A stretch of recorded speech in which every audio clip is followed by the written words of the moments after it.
Hi, this is Tim of the 1916 Company. Welcome and thanks for logging on. If you love this watch, email me, Team Mosso at the1916company.com for purchase pricing and availability questions concerning this watch.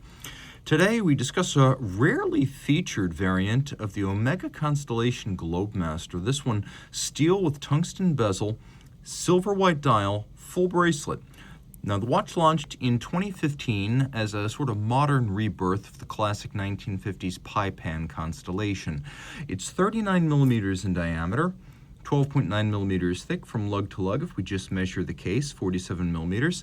If we add the first link on each side, then including the bracelet, the total distance across the wrist is 52.1 millimeters with a 20 millimeter spacing between the lugs.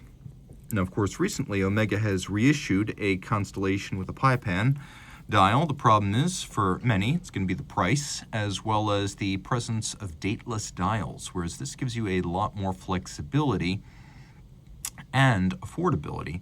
Plus, I would argue that this is probably one of the best priced major brand integrated bracelet sports watches you can buy as of 2026. Now, whether you believe this is truly integrated or not, the bottom line is it is a very clean junction of bracelet to case. Taking a look at it on my wrist, it definitely wears larger with the bracelet. I would say on a strap, this is fine for a wrist of 14 centimeters circumference.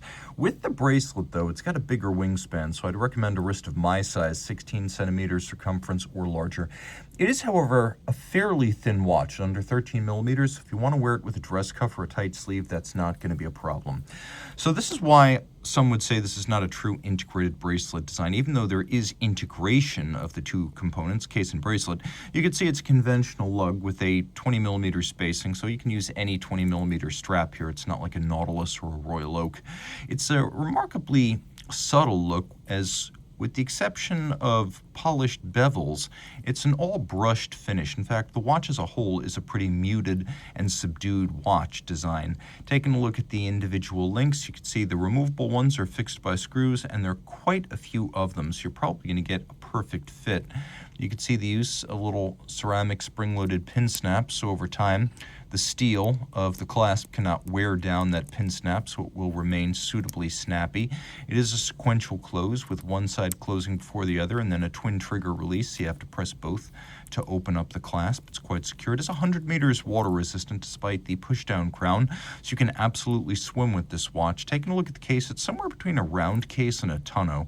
It's definitely not a pure round case. You can see it's got sort of a concentric brushed pattern across the tops of the lugs, and then in profile we have longitudinal satination with a bevel that runs from the end of the lug all the way around to its opposite number.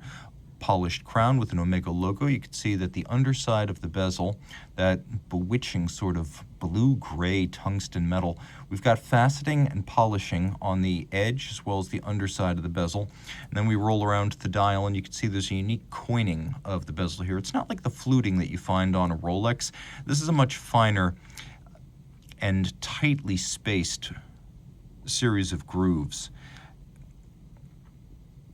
It's like a micro fluting or a coining. So if you can think of the side of a dime or a quarter in the United States, it's much like that.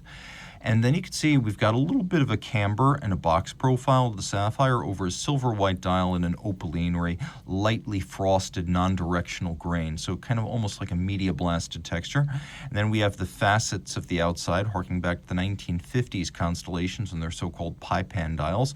You can also see there's a little star there to remind you that though this is a master chronometer, more on that in a moment, the original Constellation was an observatory chronometer. So that's why we have the observatory on the back and the star on the front.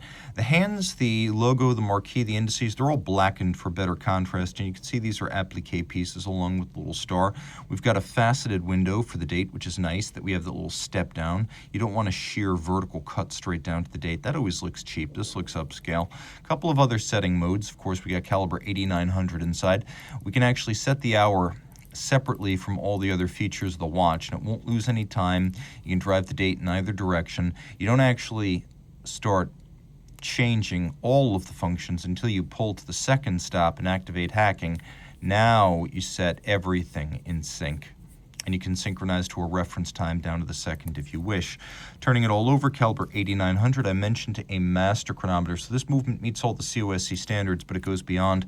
As a fully cased-up watch, it's tested to run no worse than -0 + 5 seconds per day, plus it's tested for winding efficiency, power reserve, durability, water resistance, and anti-magnetism to over 15,000 Gauss. That's a minimum, not a maximum.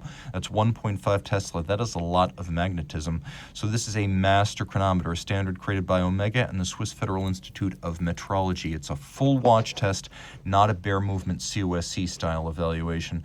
Twin barrels, bidirectional automatic winding, 60-hour power reserve. It's got an anti-magnetic silicone hairspring, plus a balance staff and escapement that are anti-magnetic, shock resistant with a full balance bridge and a free-sprung balance architecture. This 39 joule movement also features a quirky beat rate of it's actually 25,200 vibrations per hour, which I believe is determined by the silicone hairspring.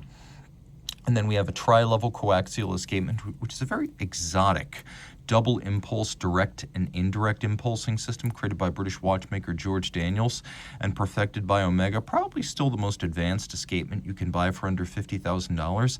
The key is that it uses tangential friction rather than the sliding friction of a traditional Swiss lever.